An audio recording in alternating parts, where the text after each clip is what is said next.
We're Good back. morning. Hello again. Good to see you all. Thank you for joining us. We just wanted to give a quick shout out for the lovely emails we've been receiving from our Balance patrons regarding our temporary closure. And we're enjoying ourselves on our pause. At first it seemed very daunting, but True.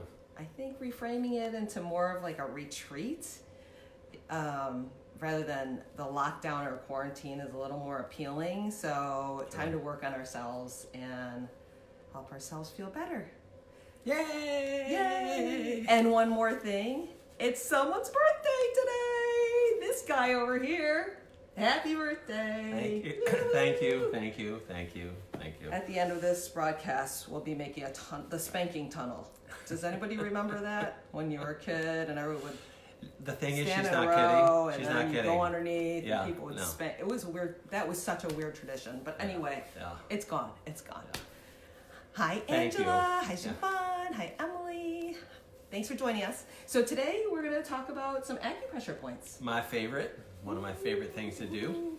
Rick I don't know if you guys know this. Some of you don't. Rick taught acupuncture points for how many years? 8. Yeah. 8 at Pacific College Oriental Medicine. Shout out to our alma mater, Yes, except for I don't even know what it's called anymore. It's something Pacific like College of Health and Sciences, I think. Right? Yeah. There you go. Yeah. So acupressure is a close second to acupuncture since we are not able to provide acupuncture at this time. We thought we'd have a very simple 3-point protocol to help out with your immune system, your lungs, and keeping you healthy during this time with COVID. Yeah. So AcuPoint Master, go ahead. So the thing about we mentioned a little bit yesterday, acupressure points are the exact same location as acupuncture points. Puncture means piercing the skin with a needle. Pressure is just pressing on the same location, same point. They have similar functions. The Chinese were no different. When something hurt, I think they pressed on it. Later, as life developed, as evolution developed, they used puncture, and we will go into that some other time about what they used to use for that. So our notes to you today are about acupressure points. We picked 3 easy points to find. They're all on the arm and the hand, and close to the hand, the wrist. And they're really good for the type of things you hear associated with COVID-19, respiratory issues, immune building, things like that. So there's only one contraindication of one of the points, and I'll talk about that once we get to the point. We're going to start up on the arm. Laura's going to be my model. And with any of these points, when you find them and you press on what we recommend you press, it's firm pressure. If you're a parent to a child, of course, less firmer, or an elderly person. But you're a robust person, or you're just trying to keep yourself healthy. And if you actually have symptoms, you can use them too. So they're both preventative and beneficial. So that said, they can be used in treatment. So when you're doing the acupressure, you want to find the point, and I want to explain how to do this so you can do it along with us, because that's a very helpful way to learn it. yes. So you find the point, and then when you apply pressure, you want to do some firm pressure. You don't want to just do a little, as I call, sweepy motion here. We want to feel it. So it should not be painful, terribly painful, but you might have a sensation, especially if it's a point that you need. Sure. Oftentimes you'll have this sensation. And as you apply pressure and you start to feel it dissipate or lessen, then you know you're starting to move the chi or the energy in the area. So that lessening of that sensation is actually a good sign. And sometimes that's an indication of how long to do it. So some nice, even, firm pressure. When you're doing it, maybe just clearing the mind a little bit, doing some deep breathing while you're holding the point, okay? And it should be actually a pleasant sensation. It might be like more of a tingling, maybe a little achiness, but nothing too intense. And each time you hold it, I would say, like Laura said, I would hold it for a few breaths. You can hold it for, you could pick a time. I want to hold each point for 5 seconds, 10 seconds. I wouldn't go higher than 10, 15 seconds. And firm pressure. And you can, I think the breathing part Laura mentioned is vital to this. As you're pressing, like inhale and then exhale and press down, that is one of the most important things in I think, our opinion. So, Oh my gosh, we already went through our 5 minutes. We already went through our time. We'll hurry up. We're trying So to that was time our ourselves. timer. We're trying to keep it at 5 bad. minutes. We're talking too much. Okay, let's go. All right, so the first point is called LI11. There are, a quick brief, there are 12 main meridians in acupuncture theory, and they follow the circulatory and neurological lines of the body. We use Western anatomical landmarks to find them. That said, this one is called LI11. It's one of the main immune building points in the body. It's beneficial for a variety of different reasons. It's good for shoulder and arm pain as well, and it's very easy.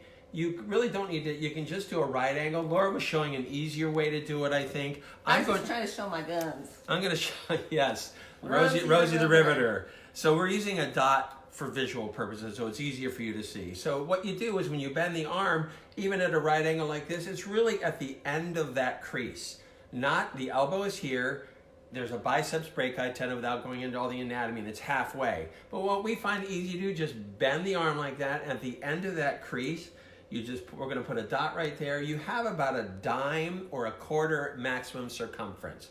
Now, just again, this is one of the main points for immune building. It's good for any arm and shoulder pain, and that's on the large intestine meridian. We're going to go down and stay on this meridian. Also, is good for clearing heat. So if there's a fever involved, which there usually is with this COVID business, then you could massage that point. And these acupressure points really work for the things that we're noting them for, that we've used them clinically ourselves. So the next one's called large intestine 4. We're just going to stay on that meridian rather than doing lung 9. We're going to do 3 points, as I said. Oop, our dot just fell off. And they're not sticky enough. So the next point is called LI4. And basically, looking at the hand like this, we're following right down from the same point. Rather than doing this whole routine, like finding the point like this, you just look for this is your first and second metacarpal, thumb and forefinger.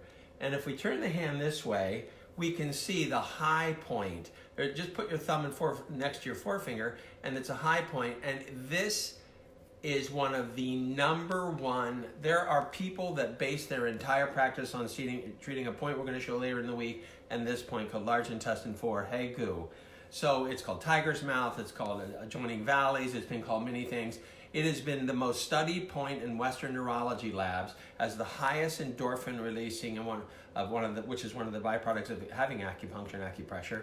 Points feel good chemicals that help calm us down and help out with pain relief. Endorphins. It's one of the main headache points we use, so it's great for headaches, great for sinuses. The meridian ends next to the sinuses, and I'm sorry if I'm speaking quicker. We've gone past our 5 minutes. Great for headaches, contraindicated for pregnancy because it can actually help induce labor. Yeah, so if you are pregnant, you do not want to press this point. So I'm very conservative when it comes to treating pregnant women. I'm not conservative otherwise, but about that I am. The last point is lung 9. I'm sorry if we're speeding through these. We can always review these later some other time. So it's called lung 9. It's called Tai Yuan. Tai is greatest, right? So we have this on the lung channel. You're just going to, I call it it's like the crane's neck, right? So you bend your wrist, and there's a hollow point right there. It's next to your radial pulse, because this is the radius bone. So it's next to the radial pulse, and it's really, if you bend your hand like that, it really is right in that crook right there. There's a tendon there that you can feel. We don't need to go into all the name of the anatomical tendons and stuff. So this point, this is really going to cover it, is here. So you'll notice these dots are kind of large. On the fleshier and larger areas of the body, you might have almost like a quarter-size area to massage. And then these smaller areas, maybe a little more like a dime. But as long as you're kind of massaging in the area, then you know you're fairly close. But this is a wonderful point for the lungs. And since this is such a, this virus is affecting the lungs so much, this could be a great one to help strengthen the lungs. And also treat you if you feel like your lungs are feeling a little funky. So it's called the source point of the lungs, which means all the benefits of the lungs lie in that point. So Laura said it beautifully, and we can't express the importance of this point enough. So we have LI11 right here at the crook of the arm when we bend the arm, which is great for the immune system. We have LI4, which is the high point following the index finger up between the thumb and forefinger, which is a kitchen sink point, good for just about anything you can imagine. and also lung 9, so with Taiwan. So it's really great just for the lungs, benefiting the lungs, cough, anything in the upper respiratory. All right, so I'm going to do one thing before we sign off about lung 9. I just love our medicine so much because there's such a poetic and creative aspect to it. Yes. And this is a wonderful book called Images and Functions. And, you know, these points sound like they're just very, you know, just anatomical and clinical sounding, but the names of them, like lung 9 is Great Abyss, and how it's described here is the name refers to the chi which dives deeply into the interior like a waterfall. I love that. I think it's just so beautiful. I agree. So chi, our energy, keeping it balanced, keeping you guys healthy, and I hope you join us tomorrow. We'll have a tip on what you should be drinking in the morning. So we talked about chi while we drink our tea. Yee, it rhymes. Have a wonderful day, everyone. Happy birthday, Ren. Thank you. Bye. Cheers.